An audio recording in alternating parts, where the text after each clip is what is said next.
So who could an early election benefit besides Pierre Poilievre? For that, let's bring in our chief political correspondent, Vassy Kapelos. Vassy, what's your take on this, and what are the conversations around the timing?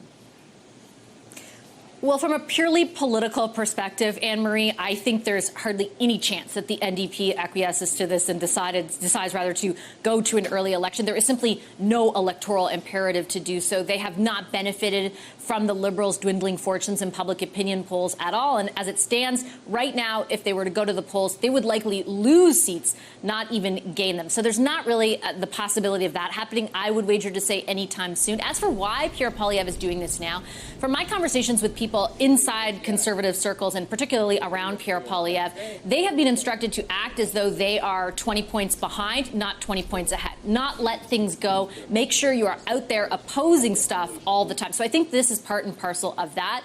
The one sort of caveat I would add to that is keep paying close attention to not just what Poilievre says, but what he doesn't say. He's not really answering. There were only a few questions, less than a handful.